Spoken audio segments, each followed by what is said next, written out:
The Bong tasty hub চ্যানেলের আরও একটি নতুন ভিডিওতে আপনাদের সকলকে স্বাগত জানাই।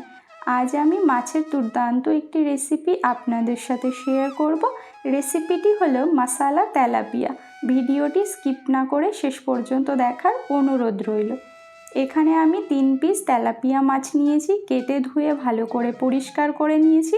ম্যারিনেশনের জন্য দিয়ে দিলাম এখানে 1/4 চা চামচ লবণ, দিয়ে দিলাম 1/4 চা চামচ হলুদ গুঁড়ো।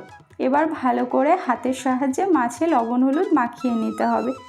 তো আমি এখানে খুব ভালো করে মাছে লবণ হলুদ মাখিয়ে নিয়েছি। এবার আমি এগুলোকে মেখে 10 মিনিট রেখে দেব। আপনাদের হাতে সময় কম থাকলে কিন্তু আপনারা সঙ্গে সঙ্গে মাছগুলোকে ভেজে নিতে পারেন। এরপর নিয়েছি কিছু মশলা, যেমন নিয়েছি টমেটো পেস্ট, পেঁয়াজ বাটা, আদা কাঁচা লঙ্কা বাটা, আর নিয়েছি পোস্ত আর কাজু বাদাম বাটা। সমস্ত মশলা আমি শিলনোড়াতে পেস্ট করে নিয়েছি। আপনারা চাইলে মিক্সিতেও পেস্ট করতে পারেন, তবে শিলে বাটা মশলাই কিন্তু রান্নার স্বাদ বেশি ভালো হয়। রান্নাটা শুরু করব, তার জন্য গ্যাসে কড়াই বসিয়ে কড়াই গরম করে দিয়ে দিলাম 2 টেবিল চামচ সরিষার তেল। তেলটা ভালো মতো গরম হয়ে এলে দিয়ে দিলাম লবণ। এই লবণ দেওয়ার কারণে মাছ ভাজার সময় মাছগুলো কড়াইতে লেগে যাবে না। এবার আমি লবণ হলুদ মাখানো মাছগুলো দিয়ে উল্টে পাল্টে ভালো করে ভেজে নেব।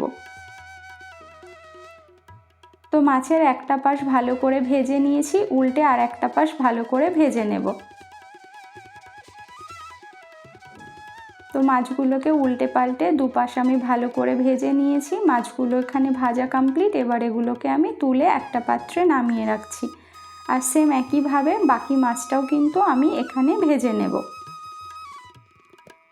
এরপর ওই তেলের মধ্যে আমি দিয়ে দিলাম আরও 1 টেবিল চামচ সরিষার তেল। ফোড়নে দিয়ে দিলাম এখানে তেজপাতা, আর দিয়ে দিলাম 1/4 চা চামচ গোটা জিরে। এবার ফোড়নটাকে খুব ভালো করে ভেজে নিলাম। ফোড়ন থেকে যখন সুন্দর স্মেল বেরোবে তখন এখানে দিয়ে দিচ্ছি একটা মিডিয়াম সাইজের পেঁয়াজ বাটা। পেঁয়াজটাকে ভালো করে কষিয়ে নেব, যাতে করে পেঁয়াজের কাঁচা গন্ধটা চলে যায়। পেঁয়াজ বাটার পরে এখানে আমি অ্যাড করে দিলাম আদা কাঁচা লঙ্কা বাটা। এখানে আমি 1/2 চামচ আদা আর 6-7টা কাঁচা লঙ্কাকে শিলনোড়াতে পেস্ট করে নিয়েছি। আদা কাঁচা লঙ্কা ভালো করে কষিয়ে নিয়েছি, আদার কাঁচা গন্ধ চলে গেছে। এবার দিয়ে দিচ্ছি টমেটো বাটা।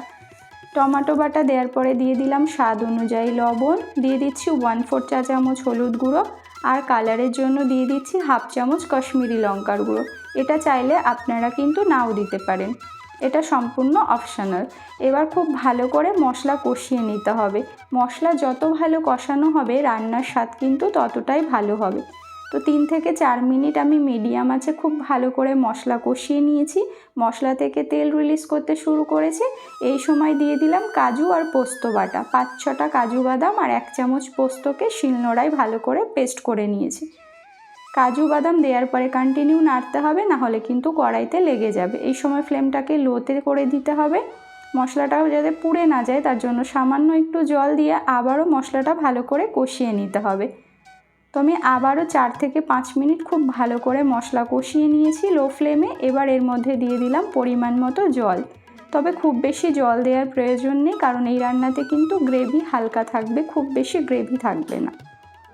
তো এখানে আমি জল দিয়ে দিলাম। এবার ভালো করে এটাকে আমি মিশিয়ে নিয়েছি। এবার ঝোলটাকে ভালো করে ফুটিয়ে নেব। তো একটু একটু করে ঝোলটা ফুটতে শুরু করেছে। মোটামুটি 2 মিনিট ভালো করে ঝোলটা ফুটিয়ে নিয়েছি। এরপর ভেজে রাখা মাছগুলোকে আমি অ্যাড করে দিলাম। মাছ দেওয়ার পরে এটাকে আমি আরও কিছুক্ষণ ফুটিয়ে নেব, ওই 3 থেকে 4 মিনিট মতো। এর থেকে বেশি ফোটানোর প্রয়োজন নেই। 3-4 মিনিট পরে এখানে আমি দিয়ে দিলাম 3টে চেরা কাঁচা লঙ্কা, এটা ফ্লেভারের জন্য। দিয়ে হালকা হাতে একটু নাড়িয়ে নিলাম। এরপর আমি এর মধ্যে অ্যাড করে দিচ্ছি ধনিয়া পাতা কুচি নামানোর আগে। তো রান্নাটা কিন্তু আমার এখানে একদম পুরোপুরি কমপ্লিট হয়ে গেছে। তো এই রেসিপিটি আপনারা গরম ভাতের সঙ্গে কিন্তু খেতে পারেন, খেতে কিন্তু দারুণ লাগবে। একবার হলেও বাড়িতে ট্রাই করবেন, কারণ এর স্বাদ এতটাই দুর্দান্ত হয় যে না খেলে বুঝতে পারবেন না। রান্নাটা কমপ্লিট হয়ে গেছে। ফ্লেমটাকে অফ করে দিয়ে এটাকে একটা প্লেটে সার্ভ করে নিচ্ছি। তো আপনারা দেখেই বুঝতে পারছেন রেসিপিটি কতটা লোভনীয় হয়েছে। তো আমার ভিডিও আপনাদের কেমন লাগে অবশ্যই কমেন্ট বক্সে জানাবেন। ভালো লাগলে লাইক কমেন্ট শেয়ার করার অনুরোধ রইল।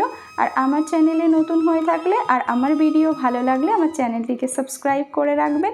তো সবাই ভালো থাকবেন, সুস্থ থাকবেন। দেখা হবে আবারও নতুন একটা ভিডিওতে।